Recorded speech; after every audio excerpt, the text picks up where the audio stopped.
Another mass shooting this week in the U.S., this time at a church. Next on the Metal Pulpit.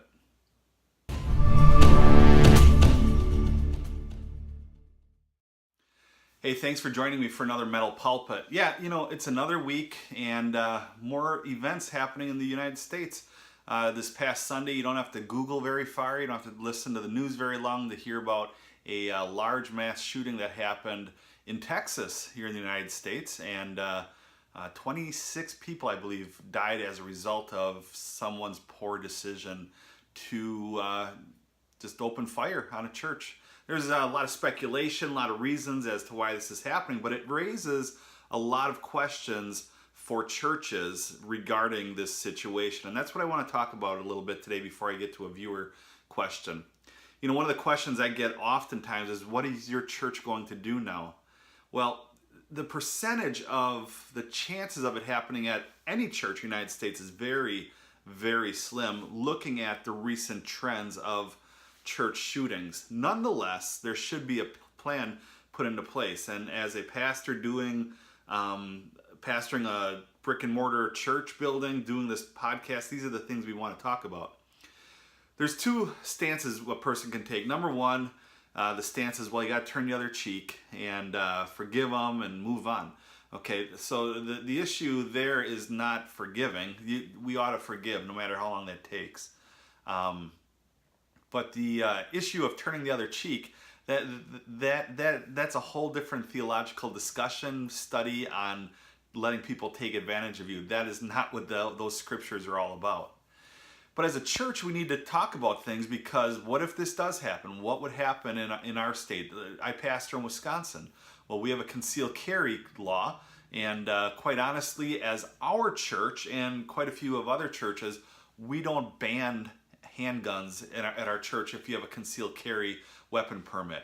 A couple reasons for that. First one, if there is a place, hospital, church, wherever, that bans these things, then there has to be some sort of process in place to monitor this. And then if something does go down, that organization, that non-for-profit, whatever, is responsible for the end result of what happened with somebody bringing something in and shooting up the place. Now, granted, these people that do this don't necessarily carry concealed carry weapon permits. They're loose cannon at best, and they don't. It's like a terrorist. They don't follow the law. They're going to do whatever they want. Whatever laws are in place, whatever somebody puts up as saying this is what we do at our property, they don't follow that. It's interesting about this is that in the United States, someone exercising their Second Amendment right put an end to the Texas situation. And that's quite an interesting thing. But nonetheless, a church ought to examine, okay, do we allow this or don't we allow concealed carry? We do, because quite honestly, I'm not a hunter. I love fishing and things like that, but if something went down, I trust some of my retired military people and the other people that carry to step in and do the right thing. The other thing is that this opens a door for another ministry in the church, a security ministry. We have a welcoming committee, we have all these other committees, all these other ministries. Security ministry is something that churches in America need to talk about. Who's going to be on it? Sometimes your best people are going to be your retired military people that are concealed carry, if they have concealed carry, because they're not unfamiliar with guns and things like that. And so a church, any place that has a gathering of people, needs to do their best at keeping everybody safe and having a security team. So that's my thought on the church shooting issue. It's a tragedy. My heart goes out to those people. I can't fathom what's going on, and we pray for the families that were injured and lost people, and we pray for God's safety down there. Okay, viewer question.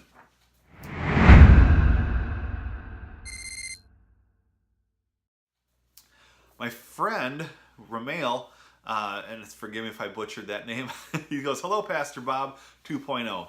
I like secular music, particularly metal, and I was listening to secular metal before Christian metal, and a ton of secular metal has cussing in it. For example, Cannibal Corpse," and he goes on to name quite a few more: Machine Head, Godsmack, Suicide Silence, a lot of them. And I like these bands, and I've always liked how they play their instruments, but not necessarily agreeing with the message, and it doesn't change my view of Christ. However, I realize that there is a spirit behind music, and for some bands up here it is quite obvious. Additionally, I also like some Christian metal, for it helps me with my faith and sounds good, like Striper, POD, Impending Doom, his #1 favorite, Deathbreaker, For Today, Fit for a King, Wolves at the Gate, Skillet, Living Sacrifice, and the list goes on.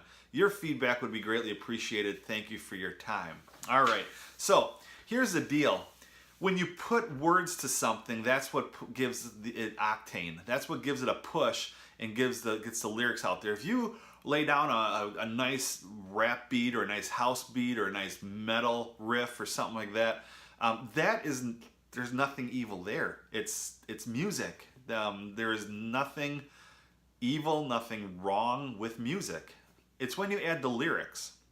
And then the second part is so the lyrics are in there, and if you're repeating them, if you're working through them and stuff, what is it doing to your mental health, your mental well-being? Because sometimes I get it. I totally get it. I remember specifically being a music buyer in a Christian store when we got the fax across fax, that's going back into the 90s, yes, when we got a fax about a band, King's X, releasing their live album, and Doug drops the F-bomb in it.